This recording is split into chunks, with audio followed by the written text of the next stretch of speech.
మహబూబాబాద్ జిల్లా డోర్నకల్ నియోజకవర్గం సిరోల్ మండలం కాంపల్లి గ్రామంలో ఈరోజు మత్స్యకారుల సహకార సంఘం సర్వసభ్య సమావేశానికి మత్స్యకారుల శాఖ డిఎఫ్ఓ బి వీరన్న ముఖ్య అతిథిగా పాల్గొన్నారు.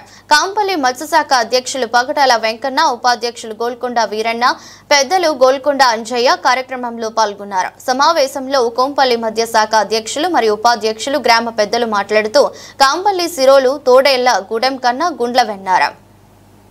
దీన్ని దృష్టిలో పెట్టుకొని మాకు వేరే సొసైటీలు వేరు చేసిన తర్వాత ఎన్నికలు పెట్టాల్సింది కోరుతున్నాం. మా కోరిక అది ఒకటే. ఇప్పుడు ఎలక్షన్లు పెట్టి మళ్ళీ మీరు ఇప్పుడు ఎలక్షన్ పెడదామని చెప్పి మీరు తీర్మానం రాసినా, సంతకాలు పెట్టించినా, 500 రూపాయలు స్టాంప్ ఎవరికి రాయించినా అది తాత్కాలిక వరకే మిగిలిపోద్ది. మళ్ళీ రేపటి నుంచి కదా మామూలు. ఇంకా ఇతర పెద్దలు ఎవరున్నా వారందరికీ కాంపల్లి మా గ్రామ తరపున మీ అందరికీ ఆహ్వానం పలుకుతూ మరొకసారి నమస్కారాలు తెలియజేస్తూ, గత చాలా కాలం క్రితం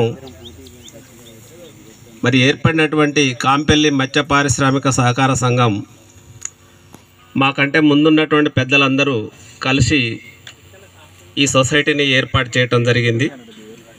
ప్రస్తుతం సరే ఆ పెద్దలందరూ కూడా మన ముందు ఎవరు లేరు.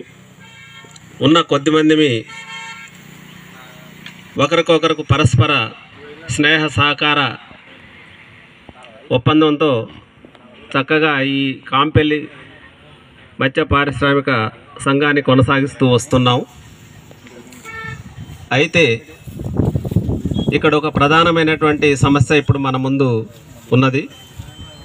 ఇప్పుడే మన ముందు ఈ డైరెక్టర్ గారు చేతులెత్తమంటే అందరూ కూడా ఇష్టం ఉన్న వాళ్ళు చేతులెత్తడం జరిగింది విడిపోవటానికి.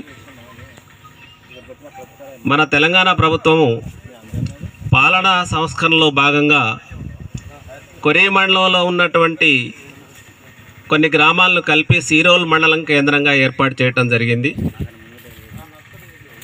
అలాగే కన్నెగొండ్ల, వెన్నారం, తోడెలగూడెం గతంలో డోర్నకల్ మండలం అయినప్పటికీ తోడెలగూడెం, వెన్నారం, కన్నెగొండ్ల అవి డోర్నకల్ పరిధిలోకి వెళ్ళిపోతున్నాయి.